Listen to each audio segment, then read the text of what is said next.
हमारे बुजुर्गों ने कोई अंधविश्वास नहीं फैलाया। ये जो बार बार लिलिक बुत्तर और हिंदू विरोधी लिबरल गैंग आरोप लगाते रहते हैं वो सरासर गलत है। हमारे समाज में जो बुजुर्ग पहले अनपढ़ या कम पढ़े लिखे जरूर हो सकते हैं लेकिन बेवकूफ़ नहीं थे। उन्होंने प्रकृति को बचाने के लिए हर पेड़ को धर्म से जोड़कर रखा है। जैसे पीपल के पेड़ को भगवान के रूप में पूजा जाता है क्योंकि उनको पता था कि ये सबसे ज्यादा ऑक्सीजन देने वाला पेड़ है और इसके आसपास की मिट्टी बहुत उपजाऊ होती है और ये सैकड़ों वर्षों तक जीवित रहता है। इसी प्रकार सेम बरगद के पेड़ की कहानी है। पीपल का पेड़ भारतीय संस्कृति में सबसे अधिक पूजनीय और वैज्ञानिक रूप से सबसे महत्वपूर्ण माना जाता है। इसे वृक्षराज यानी वृक्षों का राजा कहा जाता है। गीता में भगवान कृष्ण ने स्वयं कहा है, वृक्षों में मैं पीपल हूं। यहाँ पीपल के पेड़ के प्रमुख धार्मिक और औषधीय लाभ दिए गए हैं। कहानी अच्छी लगे तो चैनल को लाइक, कमेंट और सब्सक्राइब जरूर करें। हमारे यहाँ राजस्थान हरियाणा में खेजड़ी यानी जांटी को आज भी खेड़े के रूप में यानी पीतरों के पेड़ के रूप में पूजा जाता है। ये बुजुर्गों द्वारा ही नहीं, हमारे गांव में आज भी जांटी को हर गांव में पूजा जाता है। आप आज भी राजस्थान के गांव में चले जाओगे तो हर गांव के खेतों में हजारों की संख्या में जांटी के पेड़ मिल जाएंगे और आज भी इनको एक तरह की फसल के रूप में पाला जाता है क्योंकि जांटी की पत्तियों को पशुओं के चारे के रूप में प्रयोग किया जाता है। जांटी, जिसे शमी या खेजड़ी के नाम से भी जाना जाता है, का पेड़ भारतीय संस्कृति में आध्यात्मिक और औषधीय दोनों दृष्टि से बहुत महत्वपूर्ण माना जाता है। जब हम इसकी लकड़ी यानी समिधा से हवन करते हैं तो इसके धुएं से कई स्वास्थ्य लाभ मिलते हैं। यहाँ जांटी के पेड़ से हवन करने के प्रमुख औषधीय और पर्यावरणीय लाभ दिए गए हैं। एक, वायुमंडल का शुद्धिकरण। जांटी की लकड़ी में प्राकृतिक औषधीय गुण होते हैं। जब इसे जलाया जाता है तो इससे निकलने वाला धुआं हवा में मौजूद हानिकारक बैक्टीरिया और वायरस को नष्ट करने में सहायक होता है। ये एक प्राकृतिक डिसइंफेक्टेंट की तरह काम करता है। 2, श्वसन तंत्र के लिए लाभकारी। शमी के धुएं में ऐसे तत्व होते हैं जो श्वसन मार्ग यानी रेस्पिरेटरी ट्रैक्ट की सफाई करने में मदद करते हैं। ये अस्थमा या सांस की हल्की तकलीफ वाले लोगों के लिए फायदेमंद हो सकता है क्योंकि ये फेफड़ों के मार्ग को साफ करने में मदद करता है। कफ और बलगम की समस्या में इसकी समिधा का धुआं राहत पहुंचाता है। 3, मानसिक शांति और तनाव मुक्ति। आयुर्वेद के अनुसार जांटी की लकड़ी का धुआं मस्तिष्क की नसों को शांत करने की क्षमता रखता है। हवन के दौरान इसकी सुगंध से तनाव यानी स्ट्रेस और चिंता यानी एंग्जाइटी कम होती है। ये एकाग्रता बढ़ाने और अनिद्रा यानी इंसोम्निया जैसी समस्याओं को दूर करने में सहायक माना जाता है। 4, त्वचा रोगों में सहायक। हवन से निकलने वाली औषधीय ऊर्जा और धुआं जब शरीर के संपर्क में आता है तो ये सूक्ष्म स्तर पर त्वचा की अशुद्धियों को दूर करने में मदद करता है। जांटी के गुणों के कारण ये एंटीसेप्टिक प्रभाव छोड़ता है। 5, नकारात्मक ऊर्जा का नाश। धार्मिक और वैज्ञानिक दोनों दृष्टिकोणों से माना जाता है कि शमी की लकड़ी से उत्पन्न ऊर्जा घर के वातावरण से नकारात्मक तरंगों को सोख लेती है, जिससे घर का वातावरण सकारात्मक और स्वास्थ्यवर्धक बनता है। जांटी यानी शमी के अन्य औषधीय उपयोग। हवन के अलावा भी इस पेड़ के कई फायदे हैं। छाल यानी बार्क, इसकी छाल का काढ़ा पेट के कीड़ों और दस्त के इलाज में उपयोग किया जाता है। पत्तियों का पेस्ट बिच्छू या सांप के काटने पर यानी प्राथमिक उपचार के तौर पर और त्वचा के संक्रमण में लगाया जाता है। विशेष टिप, हवन करते समय जांटी की सूखी लकड़ियों के साथ थोड़ा शुद्ध घी और गूगल का प्रयोग करने से इसके औषधीय गुण कई गुना बढ़ जाते हैं। आप पर भगवान की कृपा बनी रहे। चैनल को लाइक, कमेंट और सब्सक्राइब जरूर करें।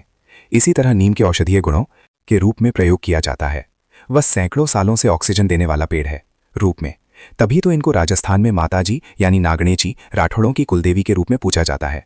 माता के अनुयायी नीम के पेड़ को नहीं काटते हैं। नीम के पेड़ को भारतीय संस्कृति में धरती का कल्प वृक्ष और गांव का दवाखाना कहा जाता है। ये एक ऐसा पेड़ है जिसका हर हिस्सा, जड़, तना, छाल, पत्तियां, फल यानी निबोली और फूल औषधीय गुणों से भरपूर है। यहाँ नीम के धार्मिक और औषधीय लाभों का विवरण दिया गया है। 1, धार्मिक महत्व। हिंदू धर्म में नीम को अत्यंत पवित्र और पूजनीय माना गया है। देवी शक्ति का वास। नीम को माँ दुर्गा या शीतला माता का रूप माना जाता है। कई क्षेत्रों में इसे नीम ही देवी भी कहा जाता है। ऐसा माना जाता है कि नीम के पेड़ की पूजा करने से बुरी शक्तियां दूर रहती हैं।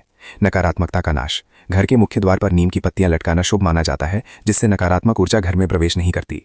ज्योतिष शास्त्र। ज्योतिष के अनुसार नीम का संबंध शनि और केतु ग्रह से है। नीम के पेड़ की सेवा और पूजा करने से इन ग्रहों के अशुभ प्रभाव कम होते हैं। 2, औषधीय फायदे। नीम में एंटीबैक्टीरियल, एंटीफंगल और एंटीवायरल गुण होते हैं। त्वचा के लिए वरदान। मुहासे और संक्रमण।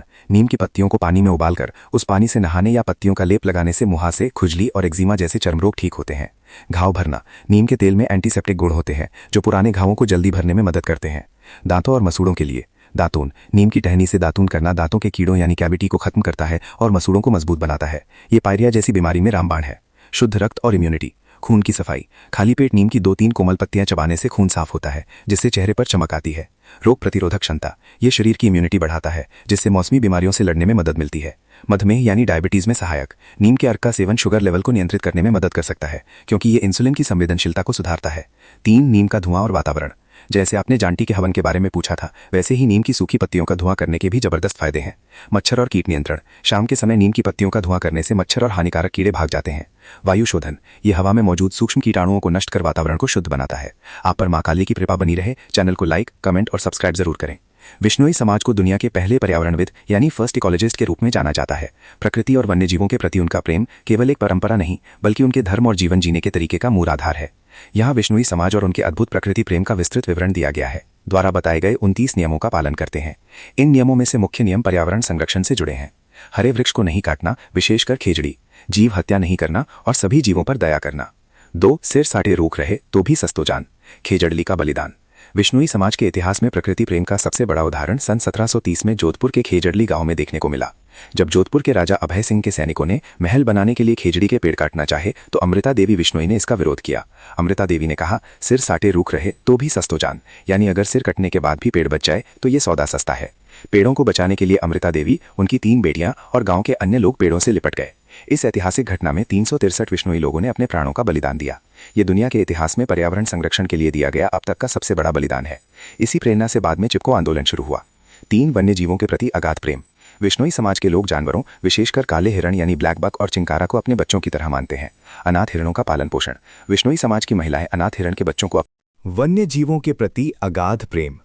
बिश्नोई समाज के लोग जानवरों, विशेषकर काले हिरण यानी ब्लैक बक और चिंकारा को अपने बच्चों की तरह मानते हैं। अनाथ हिरणों का पालन पोषण।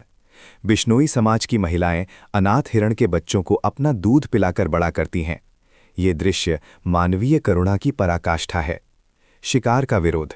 जहां भी बिश्नोई समाज के गांव होते हैं, वहां शिकार पूरी तरह से प्रतिबंधित होता है। वे निडर होकर शिकारियों का सामना करते हैं। सलमान खान का काला हिरण शिकार मामला इसका एक प्रसिद्ध उदाहरण है। जीवन शैली में पर्यावरण संरक्षण। उनकी दिनचर्या पूरी तरह से इको फ्रेंडली है।